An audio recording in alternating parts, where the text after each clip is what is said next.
Hello friends, இன்னைக்கு special palak கீரை போண்டா. ஒரு பவுலில் பாலக்கீரையை நல்லா கழுவி பொடியாக நறுக்கி வச்சுக்கோங்க. வெங்காயம் 1 பொடியாக நறுக்கியது, இஞ்சி பொடியாக நறுக்கிறது 1 டீஸ்பூன், சீரகம் 1 டீஸ்பூன், மிளகாய்த்தூள் 1/2 டீஸ்பூன்,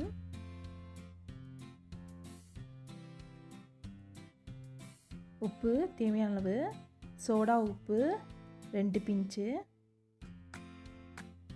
இதெல்லாம் கீரையோட நல்லா மிக்ஸ் பண்ணிக்கோங்க. கையாலேயே நல்லா மிக்ஸ் பண்ணிக்கோங்க. கடலை மாவு 3/4 கப்பு, இதையும் போட்டு நல்லா மிக்ஸ் பண்ணிக்கோங்க.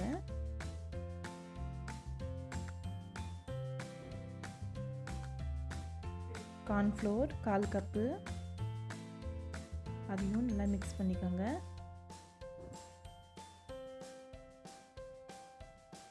தண்ணீர் விடாமல் நல்லா மிக்ஸ் பண்ணிக்கோங்க.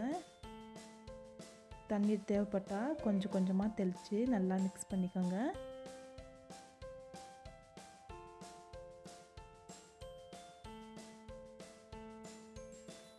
சாட் மசாலா 1/4 டீஸ்பூன், இதையும் நல்லா மிக்ஸ் பண்ணிக்கோங்க.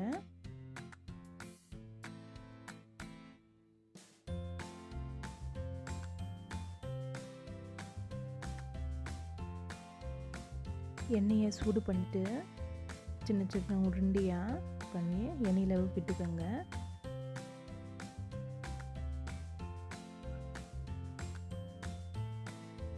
மீடியம் ஃப்ளேமில் வச்சு கோல்டன் ப்ரௌன் ஆகிறதுக்கு நல்லா மிக்ஸ் பண்ணி ஃப்ரை பண்ணிக்கோங்க. வெந்ததும் ஒரு பிளேட்டுக்கு ட்ரான்ஸ்ஃபர் பண்ணிக்கோங்க. பாருங்கள், சுவையான பாலக்கீரை போண்டா ரெடி. நன்றி. சப்ஸ்கிரைப் பண்ணுங்கள், மறக்காமல் பெல் பட்டனை ப்ரெஸ் பண்ணுங்கள்.